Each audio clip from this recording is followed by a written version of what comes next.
So hello everyone and welcome back to another episode of The Test Chamber. My name is, once again, always and forever shall be, Joe Raddick. I am one of the multiplayer level designers for Black Mesa and your host for this wonderful live stream. We have a absolutely full house today. There is a total of 4 guests on with me today. We have varying developers from the original mod version and the Steam version of Black Mesa, and we are going to be playing through the game chapter by chapter, and we're going to be talking about development of it and the things that you guys probably don't know, probably some things that you probably shouldn't know, but we're going to tell you anyways because they're funny, and just a bunch of that really cool stuff, because you guys wanted to hear behind the scenes stuff. We're going to deliver. So let me quickly introduce everyone really quick. Today with me, why don't you guys say what you do and how long you've been on the team. So first off, we have Ben Truman. Hello. And yeah, go ahead. I'm the story lead, I guess, which is more of like a narrative director position, and I've done everything from adapting the old script, writing new dialogue, directing voice actors, and then setting up scenes in choreo and then implementing them in the game. And I've been on the team for almost a decade, I'd say. It's been a while. Ben's one of the longer standing members.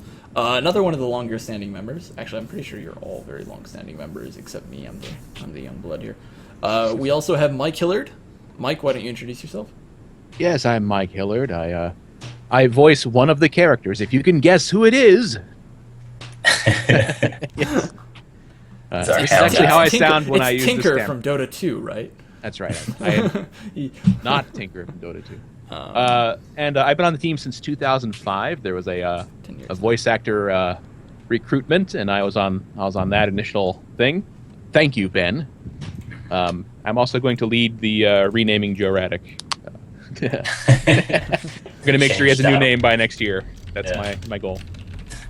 But I've also done I've done some level design offhand for other games, just unofficially, just making maps for Unreal Tournament and stuff.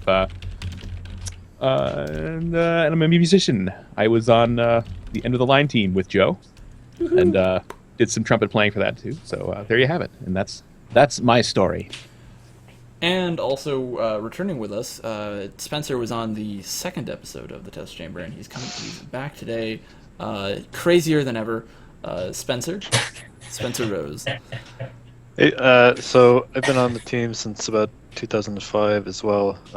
Started off doing level design, and now I kind of do art and support design where I can. I think what we said that you were a kind of like the utilitarian, one of the utilitarian members of the team, where you're just kind of like, I can do a little bit of everything, and also chooses to do it. Spencer is the guy who made the dam level in Surface Tension, which was one of our first and most widely circulated, screenshots. It's really responsible for building up a lot of the early momentum for the game. Yep. And finally, last but not least, we have Anthony Stone. Hey. I've been part of the team since 2007, and I'm primarily a level designer. I've had my hands all over the game. Biggest piece I probably did that you're familiar with, the test chamber scripting. I mean, you're not getting too far into the game without seeing that. Yeah. So those are the 4 developers we have this week. They all have played a part in, at least specifically in, the first 2 chapters of the game, which we're going to be playing through right now. I'm actually clicking starting new game. I am loading it up, and we are. I figured this would be a good spot for me, since this first chapter is mostly. And I start off by crashing. Nope. Yes. We're good. The usual thing. So, Inbound is, so the way I just wanted to, while we get started with Inbound here really quick, I just wanted to quickly talk about what exactly this is going to be. We're going to be playing through the game chapter by chapter, part by part. Might not be a chapter. It might not be as many chapters as 2 per episode. It might be only part of them for the longer ones. But we're going to have some of the developers on who played key parts in the original development. And we are going to be talking about, what it was like developing, things that you guys might have missed, things that you guys are probably still missing, and what it was like kind of making this thing up. So, you all in Skype can see my screen, I do believe? Yes. Awesome. And so, we're getting through here. We're starting here with Inbound. I might actually need... Let me do one more thing that I forgot to do before I started, which was the game sound. No one saw that. All right. 93 So, with an estimated high of... So, of the 4 of you here, which ones of you would say had... I think you all say that you had a pretty big role in at least Inbounding in AM. Yeah. So, Definitely. So when you were making Inbound, because it is like the opening scene of the original Half-Life, and when you were reimagining and recreating that, was there anything specific that you guys were trying to preserve? Like feeling-wise, visuals, or anything like that? Kind of like, what was your... When going into originally making this and putting it together, like what was going through your head? Well, in my experience, when I first played Half-Life, I thought it was a cutscene, like a rendered sequence, and so I just sat in my chair. I didn't touch the keyboard or the mouse the first time I ran through, and then I accidentally hit the mouse and saw that I was standing in the front of a tram, and that I was able to actually like walk around in this area and look at all these windows. And so that's when setting up the choreo, and there's not really a lot of writing here besides the voice over the speaker, but when setting up the choreo, we wanted to make sure that we had that there was always activity in foreground, midground, and background, and that you could see something out of pretty much any window at any point in time, that there was always something to look at no matter where you were in the tram. And so we tried to carry that through where it has a real sense of life, where you are kind of coming in and like moving through scenarios that are, they look like, or they feel like that they've been going on before you arrived, and they will continue going on once you leave. So you can just kind of see some of those things here where like, you'll go into a scene and you'll be able to see people just like starting to move into place in the distance when you're going in there, and then as you exit the scene, you can turn back around and look over your shoulder and kind of see where they're going to now after the tram has passed through. So we want to really create that immersive environment. Yeah, and some of those we actually just saw. One thing I do want to quickly, Anthony, before you get started, if the game pauses for any reason whatsoever, it's because there's a loading screen. I forgot to mention that early on, so I just want to say that now. So anyways, Anthony, go on. I think you're about to say something. What I was going to say is, yeah, you did a really good job setting the tone of the facility. You get a little bit of everything. You see the high tech, you see the low tech, and you just see that everybody has something that they're doing. From a design perspective as well, Source let us do a lot more with these environments. You can tell when you play Half-Life 1, they're very limited by kind of the scale and the size of these areas that they can convey, so things are a lot bigger. It takes advantage of the engine, it takes advantage of the scale that we can really render, which, it's not necessarily comparable to newer engines, but, for its time when we were first making these levels, and even now they still hold up in terms of scale and everything. What was also very interesting, after the game released, I was obsessed with watching people play it on Twitch live stream. Yeah. Just, after that many years of working on it, it just was awesome watching people play it. I watched for days on it. And, I mean, the chapter reads like a BuzzFeed title, right? Like, Inbound, speedrunners hate it. It's just, people don't know what to do. And it's funny because... The thing is, you can't speedrun Inbound. Yeah. Period. And it's funny because Challenge a lot of the things I put a Yeah. lot of work into, little subtle things. I'm like, oh, people are gonna totally look at this, or they'll be looking at that when they go by. And then you got the people looking at the trash can on the train car. You're like, no. Right, yeah, or like focused on the newspaper article in the back or something. I'm like, Yeah, you're there's a- passing there's a up lot to awesome see. machinery. Look at that. I am actually Yeah. now looking. I actually, Here's I, a still- I loaded. I just Inbound loaded. times. The loading screen is on the Yeah. inbound The inbound times. times, yes. Yes. Inbound times. Who came up with that? Who made the? This model was made by Mark Foreman, who I believe works for CD Projekt Red now. He was one of the Yeah. Witcher 3 guys. Yeah. So this model, he put this whole thing together for us. That the Black Mesa hazard And then up here, coming up around the corner, this is like one of the money shots of Inbound. It's like red room coming up here, and this is done by Liam Tart, who just recently got some exposure for his what's he doing? He's like recreating the Oh, he did apartment the, complex yeah, he from did, Half-Life 2. Yeah. He's doing the Half-Life 2 complex, Half-Life 2 apartment complex in Unreal Engine 4. Yeah, very Which was absolutely great. We showed that on Facebook. And these machines have gone through a few iterations, but he set up this original area, and then I think also Mark Foreman did an update on those machines. Yeah, same thing with the tram. Mark redid the tram. We did it. Hey, This is one of those chapters that we just kept going back to, and updating it, just getting it, because it's your first experience with the game. We wanted to get it as awesome yeah, as possible. it's like, the people may not necessarily play till Lambda Core, but we know that they will at least see Inbound.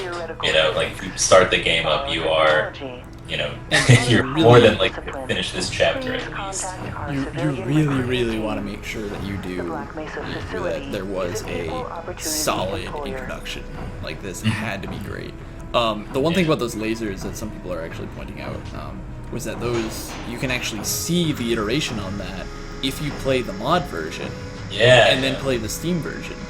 I actually, when I played through the mod version, I played through that and I actually remember some of the lasers, like, dang, those were pretty cool looking. And then when we were working on updating the Steam version, someone was like, oh, we updated Inbound with new giant laser machines, and I played through and I was like, dang! Like, holy crap! It's always been a real jaw dropper. That scene is like super impressive. Even my choreo guy, Rasmus Jarvella, young Swedish gentleman, he did this thing where he's got the scientist and he walks in there, looks at his clipboard, and then he like looks up and then takes a few steps back to like take it all in. It's just like, you know, nice little touches like that. And speaking of there's a lot of different like we added some stuff to the original Inbound. G-Man over there. I think he's from the originals. I think this is one of the new ones. It is. I always wonder about that one because I wonder if it's like too slapsticky over the top, or it kind of like sets the. It's like a real quick tonal shift, you know, and I don't know if it like if it works. I want to go more in depth on that when we after the cascade. Yeah. I say, did anyone have the story behind that one? Because that's like kind of the one that everyone looks at and is like, wait, dang. Alright, so here's the story behind it. I actually put it there. It was a running joke. We always had toxic waste there, and we put that little side area there with the machinery, and I figured I'd put the guy slamming on the door because it would just be comical. Like I said, it was slapsticky, and it actually stuck. I think we took it out in one iteration. Somebody's like, why'd that come out of the I don't know game? if it's in the mod version actually. No, it's in the mod version. Okay, Yep. that's funny. One yeah, more thing I think I gotta turn on that I forgot. Because then they're also doing the over the announcements. They're also saying like if you've been exposed to radiation, you know, then you need to contact the doctor immediately or something. As you're like, you know, cruising over a room. It's Totally full of irradiated. toxic waste. Yeah. And a lot Somebody of had people made are a like, post. but he's going to die. And I Yeah. think, but our response is, yeah, but don't worry, the crawler's on the way over to save him. It's also, well, don't worry, they're all about to die. Yeah. he's going from having a bad day to having a very bad day. Yeah. That guard back there, he was, you know, some of these scenes was like, we just had to kind of keep coming up with dialogue and like filling this empty space because you were now like interacting with characters, so we wanted them to, it just felt really weird for him to open a gate for you and then not keep up a conversation while he walked over to like the main doors. Same guy. Same thing with this guy here. I Whatever you do, apologize. Joe, don't touch my computer. Yeah. I apologize right now. I did just try to get the subtitles on, but I forgot to do that. So Just one of those days. I don't know where they are in the settings. I just kind of forgot about that right now. It's right. Up there. Should be right there. Yeah. There you go. We're also having some problems down so in the test that should be chamber, fixed too, then. but So I apologize up until that's now. all straightened out. They told me to make sure you headed down there as soon as So you can. this is so if Inbound's like kind of the first introduction to Black Mesa, this is the first introduction to the people of Black Mesa, kind of like AM. I'm going to be referring to Anomalous Materials as AM just because Anomalous is very hard to say. Anomalous. That's how we refer to it internally on the team anyway. An It's like important we never message. bother spelling out the chapters. Yeah. So Also, fun fact: in the light of the news of like everybody going crazy over Guardians of the Galaxy having an Easter egg that nobody's found, this map has an Easter egg I put in it that still nobody's found. I don't. and we're not going to look for it today. Yeah. We're just gonna we'll just leave it out. So Ben, I think when we were talking about stuff earlier, we were talking about the stream the other day, and you were saying that when you were doing dialogue for Good AM, morning, Dr. Freeman. there is something special you Those did with TPS reports have the gotten dialogue progressively for worse. Anomalous Materials before and after you pick up the AGV suit. Do you want Yeah, to explain that a bit? Well, the whole idea for, really the main guiding philosophy in creating this chapter was that, this is like where you have to immerse the player into the game completely. Like they have to be fully dunked in the game by the end of this chapter. And so to do that, we've got conversations that start, the character will address you when you get up close to them. We have characters that will only talk to you when you bother them, and we have conversations that you kind of wander in through the middle of. And then we also wanted to have long hair like Mr. Freeman. to make it feel like there was life and activity in this lab, and have people going about and carrying on their own business, that kind of stuff. And so we have once you get the HEV suit, it actually shifts the whole lab into this phase 2 setting, where characters will start moving around from lab to lab and then go finish up conversations in other areas, or if you can come into that scene at the first part and then go get your HEV suit and then come into another scene that happens in the second phase. Just other ways to kind of create just make it feel like the lab is alive. And these guys here, this is a metaphor for our team's struggles with the community in creating Black Mesa, and just people being why make a reproduction? Who cares? What do you?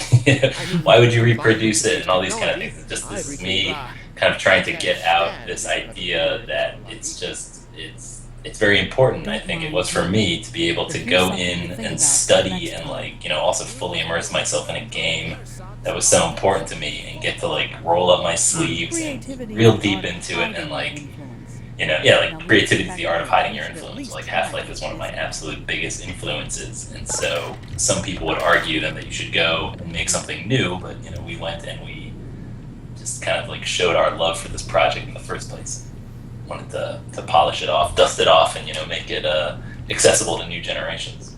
Yeah. So, Mike, this is. Hello, Dr. Cross. Yes, this is actually one thing I wanted to point out. Perfect. The intercom in the game during AM talks about all these doctors and sends them places to do things. Specifically, right now we had Dr. Stone, Dr. Mertens, and Dr. Junik. So all of the, if you hear something on the intercom and it's Dr. somebody or somebody so and so, that is them. That is somebody from the team. So there's Dr. Kemp, please report to Human Resources. I think that's him. I think that's the one that I know off the top of my head. Yeah. like super cool with laser labs and all those were ripped directly from the box files of the original game. We just kind of switched out last names when we could, and then added a few more lines because of overflow when we just had like too many last names for. Yeah, Anthony, is this the whiteboard you want to talk about? Nah, go back to that one that was in that lab where you were with the guard. Okay, we're gonna go really quick. This way. So while we're on trout, on No, the other trout guard. here, we're on trout riding fish. I just wanted to point out that yes, so that was me that's the scientist and whatnot. The female is my mother, and we auditioned her. I want to say in 2010 or 11, because we realized, hey, it's going to be good to have a female scientist. We were kind of on the fence on whether to have 2 different male scientists or a female scientist and a male or whatever. So we ended up going with the female scientist. Mm-hmm. Auditioned her. She did all right and did it. And then so she was brought on much later. And then of course there's always the jokes about we're always having conversations with each other, and that'll come into play later. That's pretty hilarious to me. So sorry. Oh yeah, so Anthony, is this which one? Yeah, so the whiteboard, the top right-hand side. I was asking Chris to put something in for my wife, into the game to make it something for her. And if you look at the other one on your right hand, on the left-hand side, Yeah. top right-hand corner, he did that for me. What's it say?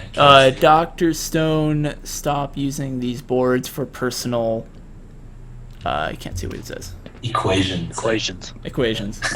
Does Anthony loves Sue.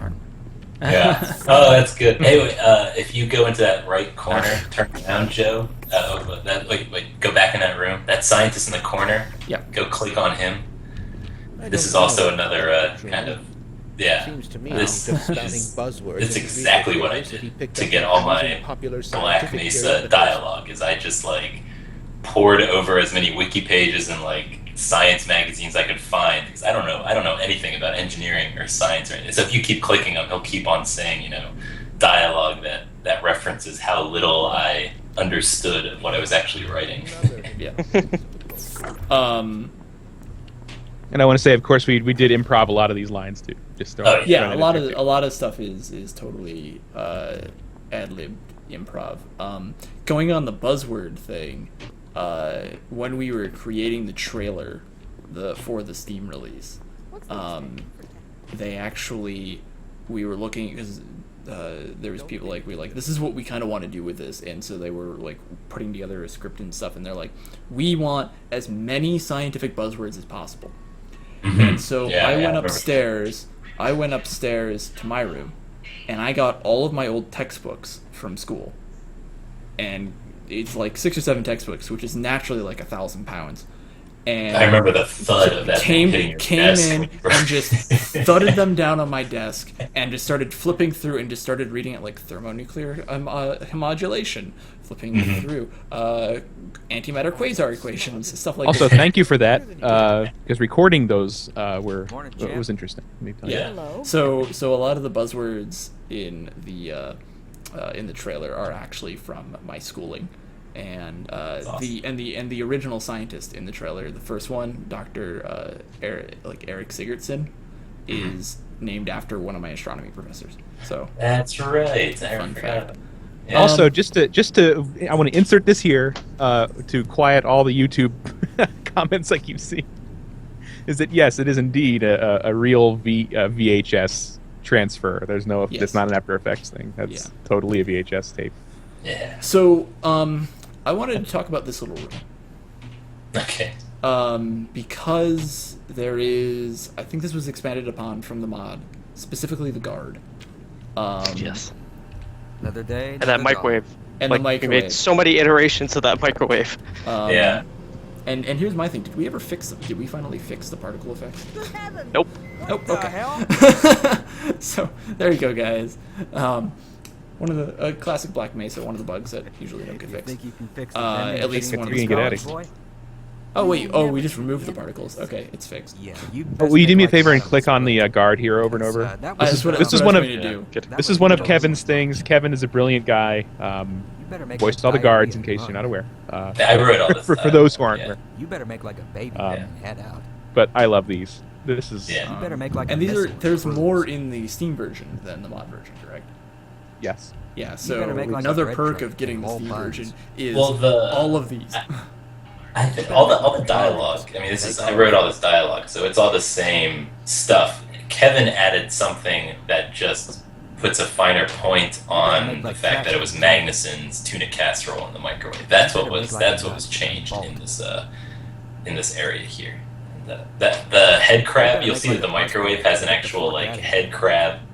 I love that one. Make like a busboy and get the fork out of here. That always gets laughs. But Better make like the head crab button on the microwave was my friend Hunter. Back when I told him I was first working on this game, we were just kind of talking about ideas for how to make it better. And his idea, we were sitting around a campfire at his house, and he recommended, it was his, just off the top of his head, that there should be a head crab in the microwave in unforeseen consequences when you come back. And so we added it. But then Adam, who made the microwave, went so far as to actually put like a head crab setting on the Why do cooking we all have to wear these buttons. It was ridiculous great. ties? Yeah. Also, So- don't forget the clicking on this guy too. Yep. Yes, that's what I was this is watching. this is another original idea. Be a dear and fetch me a roll of toilet paper. So, Mike, I want to know from you Hello?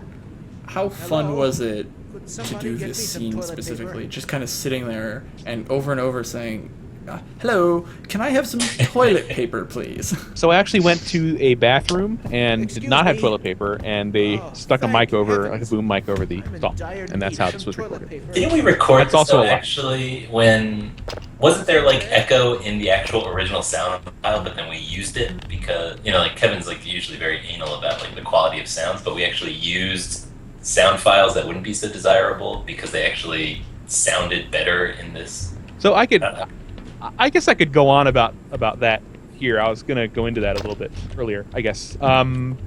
So I started in 2007. I started a college, university, and went off. I had a home studio. I could record at home, no problem. But recording in college in my dorm room, that was always fun. But at first I couldn't do that. So I actually would drive home every, I want to say, 4 weeks or so, and use that weekend to just record new dialogue. And we did this over the course of like 2 or 3 years, and then I finally got my own setup in a better dorm room, and was able to do my own stuff. But initially, yeah. So we had this problem with echo and a little bit of overtones or something in the original room, and then we went on to I built a PVC cage. Let me talk about the umbrella. A comforter over an umbrella.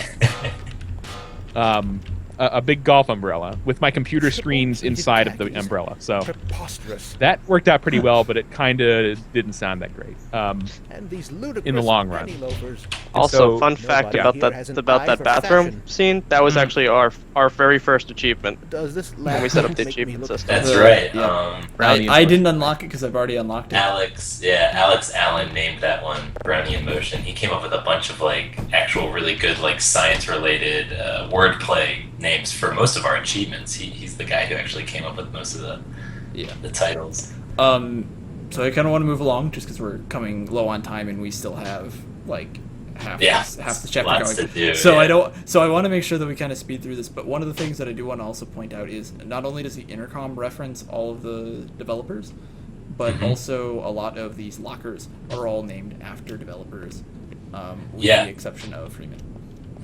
And I think they're placed in the original game. The lockers have the names of the original team, and so my locker, Truman, is where Laidlaw's locker was. And Mark Laidlaw being the writer of the original Half-Life. So then, like we placed, I think in some instances we actually tried to do like a one-to-one transfer of like jobs Roles and or stuff. like roles. So and some of these lockers are for people that aren't on the team anymore.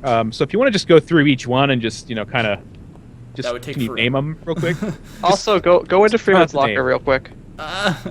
Trying to get to the HEB sequence. The cannot baby in there is progress. actually Carlos's baby, a member of our team. Yeah. So Carlos is the former head project honcho, leader. and that's his baby from. And that's my Years MIT ago. degree. Yeah. Is your name Gordon Freeman? It is now. Yeah. All right. So moving along because we are cutting short on time, so I'm gonna push us forward a bit more.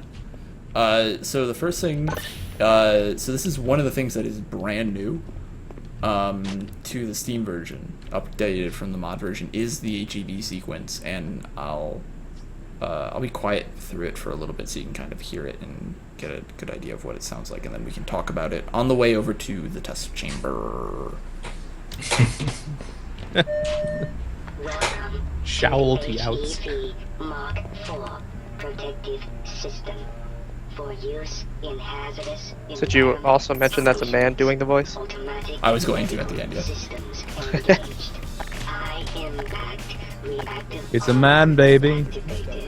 So this one, this is like when all the now all the scientists are moving to like different positions within the labs. You know, they like go to to do like different and there's like different conversations that now get queued up. That conversation was eventually supposed to end with the scientist asking for a cup of coffee, like, you know, belittling an intern or something like that, and then we're gonna have the intern actually take the coffee cup and walk out of the lab, but then head into a restroom stall instead of the break room to fill it up with a different liquid. So, so the new HEV boot up sequence was done by Kevin Sisk, voice of the guards, and I say that Right on through, like sir. legitimately, as the HEV female voice was done by Kevin Sisk, one of the more deep-voiced men of the team. Of this generation. Of this generation. Well, the thing is that he basically just went off one day and made all of those WAV files, and it's just mind-boggling. He went off and typical Kevin fashion. recorded them, produced them, and then ran it by us, and we were like, "That's damn good." And then I just went off with it, but it was great. Yeah. Totally Very talented. Cut and ship it, and that came in.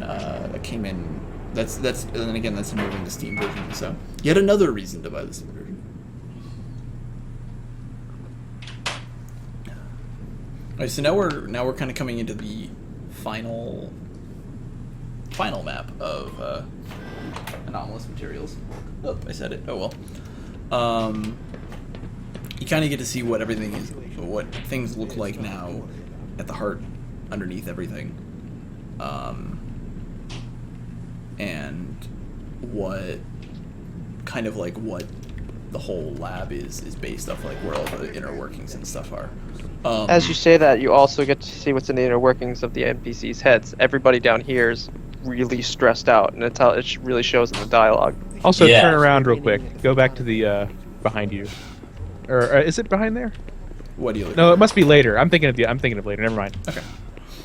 This is Shows you what I I read know. a Reddit comment early on that this is an example of me perusing popular scientific articles and just like picking up every buzzword I could find, and I saw a comment on Reddit where some guy was like, as an engineer, hearing this dialogue just made me so happy that I nailed it.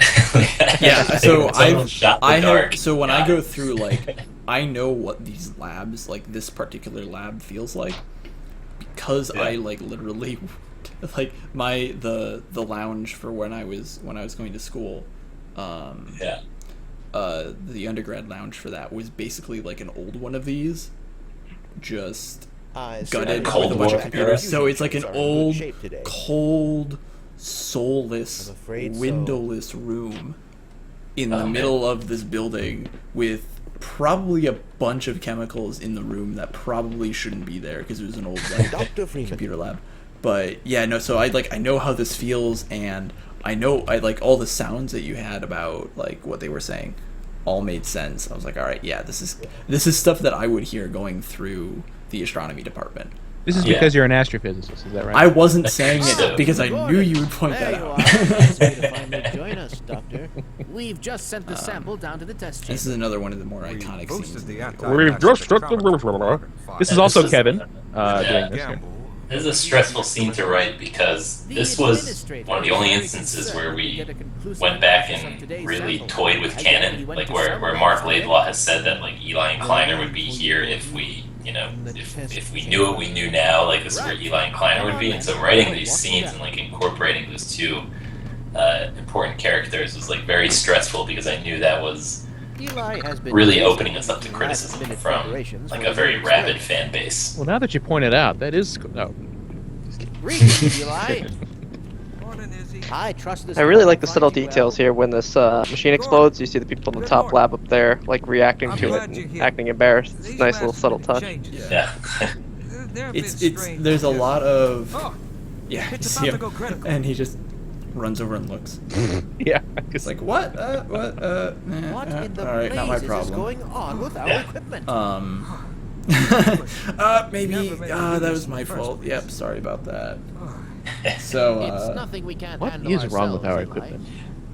and he just kind of just Run along. We want we need a new Eli voice. We were talking to Max Gonzalez, the gassy Mexican, for a while because he did a Kleiner voice he did a Eli Vance voice in a video for Corridor Digital about the gravity gun. Longer than I anticipated. So we still need to continue those conversations and try to see if we can find a better voice for Eli. That's again Kevin Sisk, the guy that also voices like The man of 1,000 voices. Yeah, that's yeah, exactly. that's our subtle hint too. If you guys do a really good Eli Vance voice, send us Reach out. Send us a tape. Let us hear. Or really pester gassy Mexican. I don't know. So Yeah. we can Send us a fit cassette. this in our schedule. Send us a cassette tape with a postage mark Hello. on the back of a Yeah. 1982 Pinball Wizard pinball machine. That's right.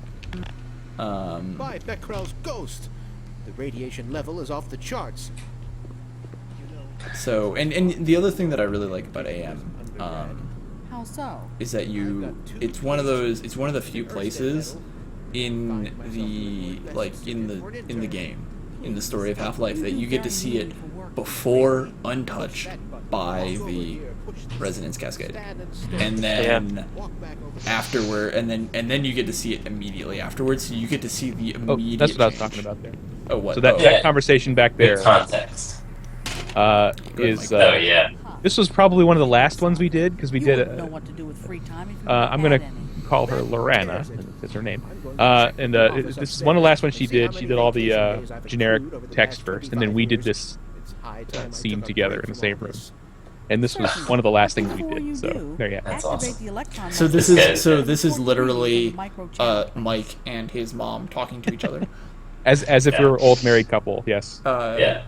This is I've met Mike in real life. I haven't met his mom yet in real life, but I've met. This is how he talks normally. He just talks as if he's Kleiner every day.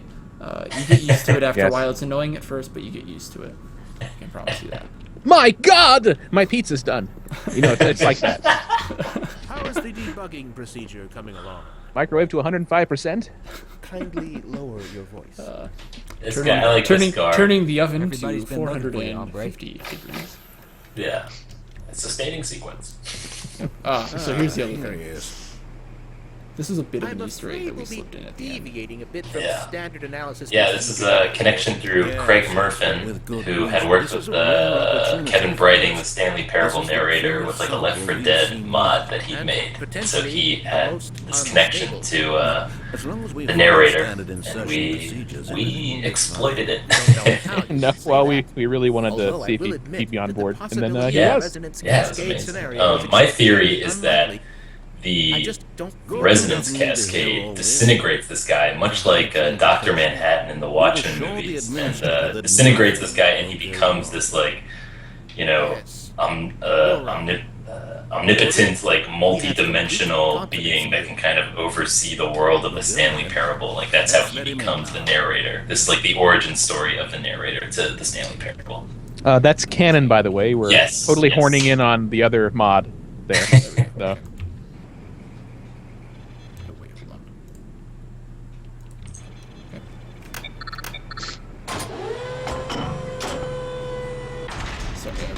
Sorry, someone on the team was pestering me really quick. I want to make sure that everything was okay and nothing was like on fire.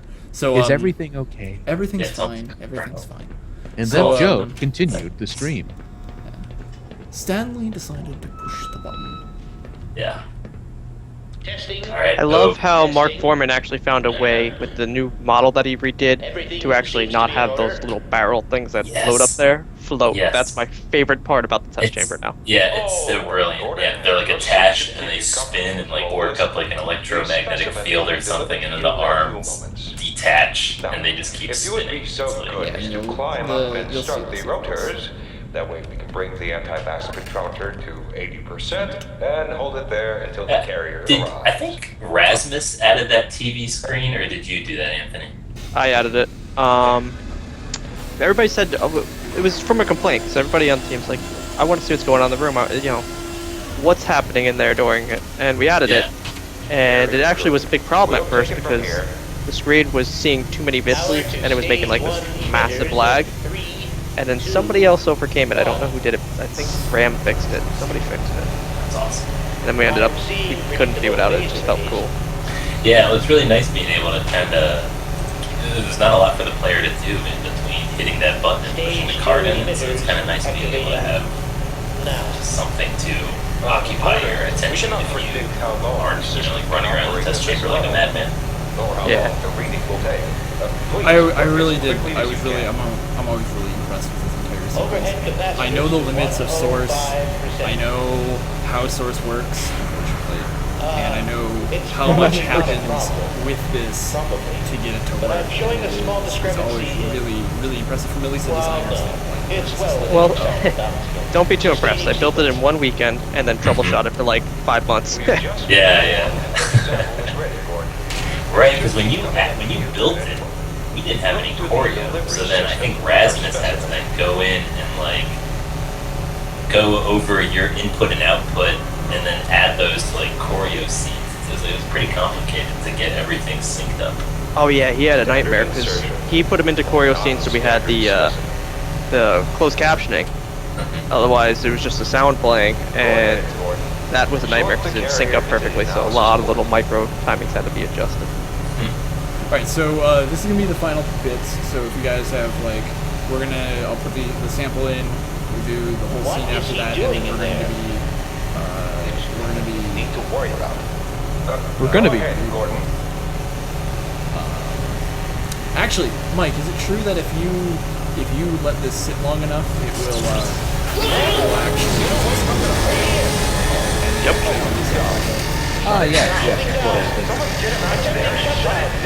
Total biscuit.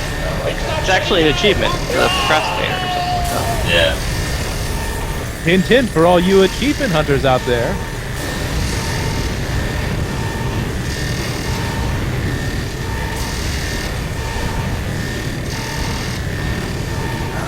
Look at all that madness. I love Mike's dramatic. No. How many times did I take you? That's the one thing that kills me every time.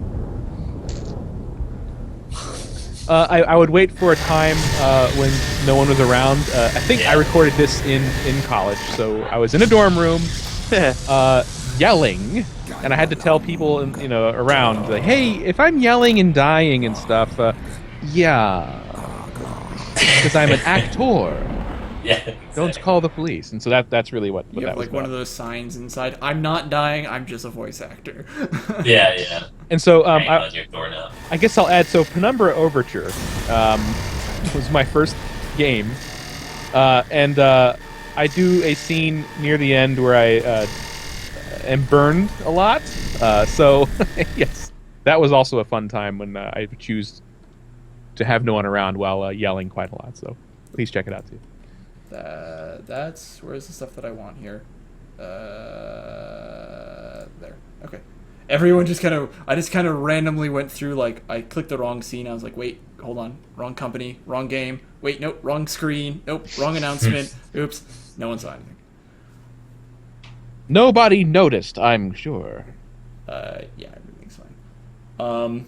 So that's going to be it for this week. So if you want to see what happens to Gordon Freeman after that whole thing, please tune in. Probably gonna be 2 weeks from now. I think that's when I have it scheduled. 2 weeks from now, and we will be carrying on from unforeseen consequences, and we'll probably do unforeseen consequences as its own, I think, because there's a lot to talk about, and it's a pretty long chapter going backwards. There may be some consequences that we did not account for. Yes. Is what you're trying to say. Yeah. So, so guys, do you have any closing things that you want to say for this week? This part? Just thanks for your continued interest and faith in the Black Mesa project and the Crowbar Collective. You know, we are still hard at work trying to finish this thing up for you people, and we really appreciate all your just like crazy dedication to what we're trying to do here. Yeah, and as I say every week, actually, does anyone else have anything they want to say before I do the closing of this part? And then if you guys want to, we'll jump into play some multiplayer if you want to come and do that. Oh, well, I would just like to say, definitely in the future, if we are able to rope in Kevin for one of these, I want to try and be in there too. Yeah, I'm gonna specifically reach out to Kevin and get. And I guess that might be better for next week or the week after. I'm not sure, but we'll see. I think next week would be good. Well, next episode. So I'll be out of town 4 weeks from now. So I guess let's see. Yeah, but we should do it. We should totally do it with us, and try and get mostly voice actors in and answer questions about that. But yeah, there you go. There you have it. Thank you again for everything Ben said. Thanks for that. And we are certainly we are certainly building a product, and we're continue to work on it. So it's very good. Spencer and Anthony, do you guys have anything you want to say in closing? Spencer, you've been kind of quiet this entire time, but there's nothing. I didn't have too much to add that was different from what everybody else said. But thanks everybody for watching. Yeah, thank you for your continued support, guys. I think Mason Tundra Films is asking to get Joel Nielsen. I think that would be something that I can try and do. He is a movie star. I'm not sure if we can get him. And we'll try. I'll do my best. I will, as always, do my best.